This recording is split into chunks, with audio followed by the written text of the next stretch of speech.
right, so the mini truck runs and drives with the new motor, but not very well. So me and my buddy Charlie went hard and worked on everything, tried to button everything up that we could so it would drive at least, which included redoing the crank position sensor hole.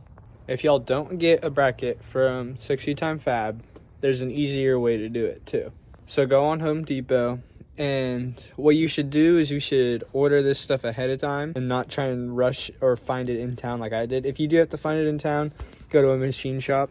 But you need a 3/4 inch national pipe thread fitting with a 1/2 inch inner diameter for the sensor to slide through in. And you need a 3/4 inch NPT tap, and you need a 59/64 drill bit. And that's what I was struggling to find. It's a really rare size, and it's pretty big, but once you get those things, you could tap the hole so easy, line it up. And I'm not sure if you can see, but the sensor just fits pretty snug in there.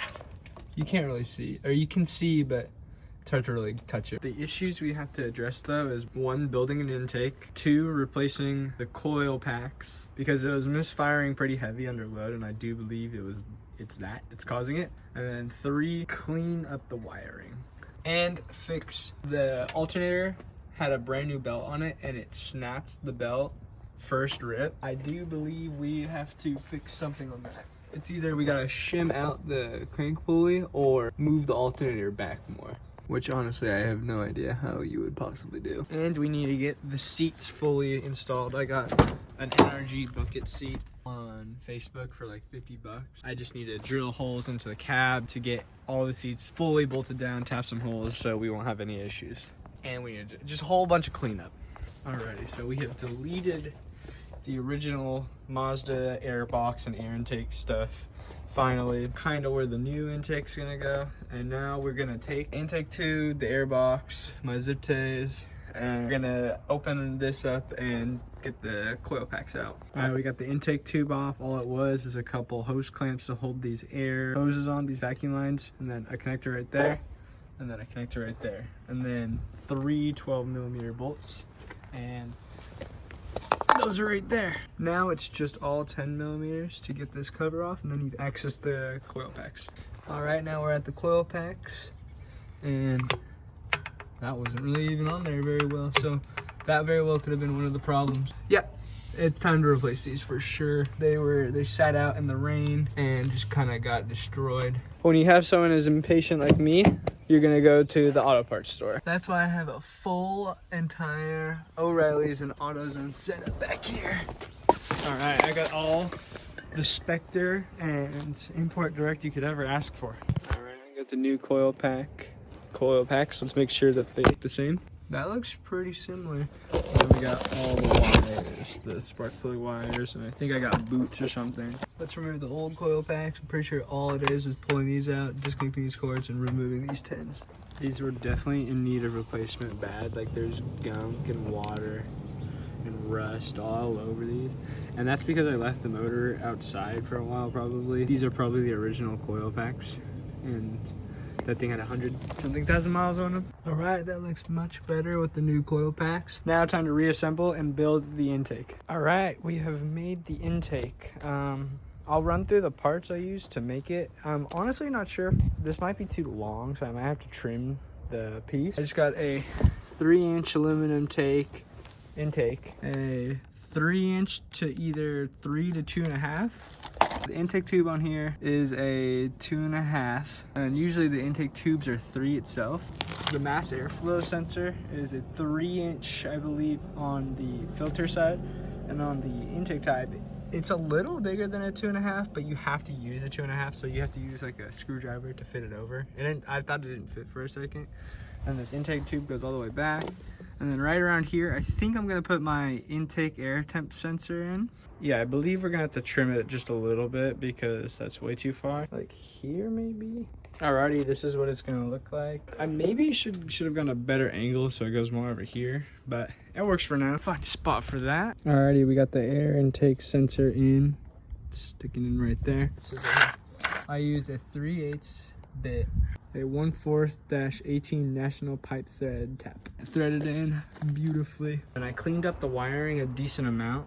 All right, I've been here for a couple hours now, drilling and tapping everything I need to get this NRG seat fully buttoned in.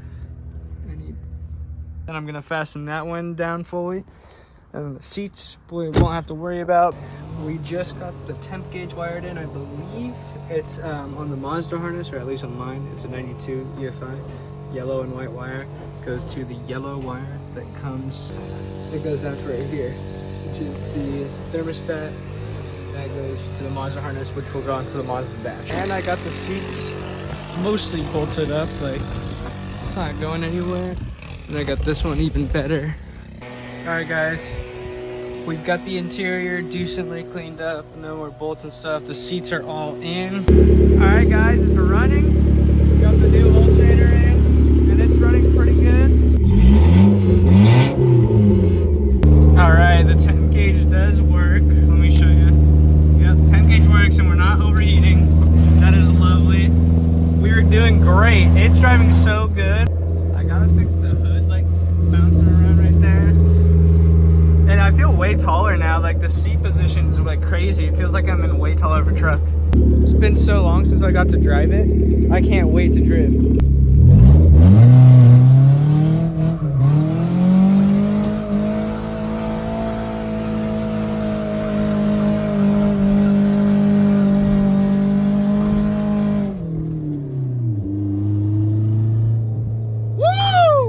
The FE3 swap drifts like butter. Update, I got it home, but both of the belts fell off. The power steering pump is not attached anymore, it's sitting right there. And both the belts fell off, they didn't snap off. So I think I need to redo the spacer a little bit and either shim it out more or like make it evenly on there more. I think I figured out why it threw all of my belts. It's not on all the way.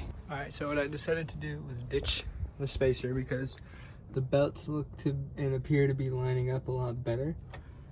And then what I need to do is, I'm pretty sure that since I have a 2002, the Mazda power steering doesn't fit as good.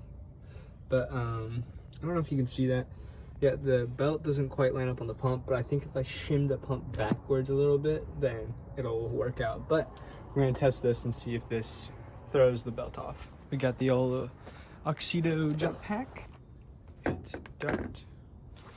All right, let's see if this shit works. Press the throttle to get it to go.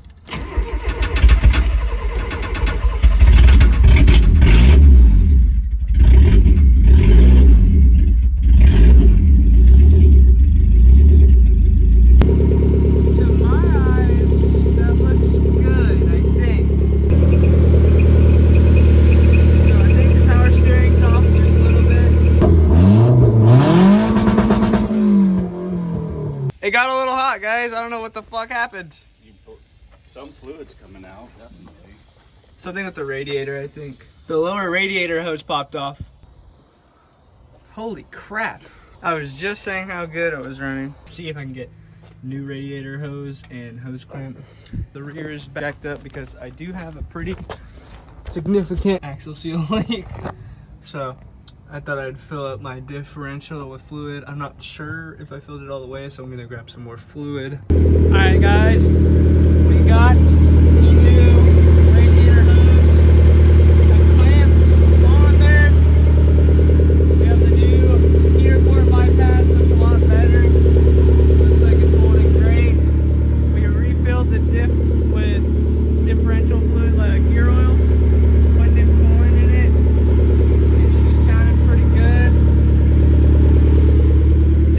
Take it for another test drive.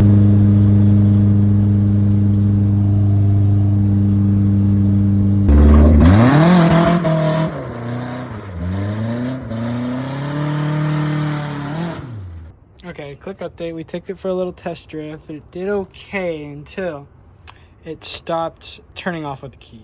We destroyed our idle air control valve. I just fixed it, so I gotta order a new pigtail. We'll wire that up. That'll be nice. And then we're dealing with some wiring right there that was getting melted underneath here. So I gotta wrap that back up a little better. We definitely have to redo some wiring. It's right there, it's so close. Okay, so turn around, this is where the wire broke and it led all the way. It was all shorting all the way to here, the idle air control valve. It kind of doesn't make sense why it wasn't letting it turn off though, unless there's another issue. I replaced all the fuses that it popped. It popped the main relay fuse and the memory fuse. So that's probably why my ECU would never learn. There are two things that could have happened. It either could have been running on here and positive could have been touching ground, and that could have caused it to melt inside here. Or there was a coolant jet down there and it was rubbing right around here and that snapped it, which it snapped right here. So in theory, it only looks like it blew right there. See the other connector.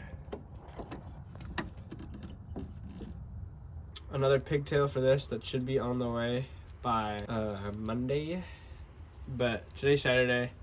I'm trying to drift Sunday, so we're gonna try and make something work before then. All right, so we just got off work again, and we're gonna try and make this work. All right, we finally got it back running.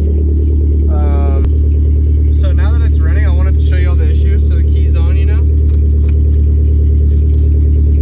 It still runs, so I gotta figure out how to turn it off from in here.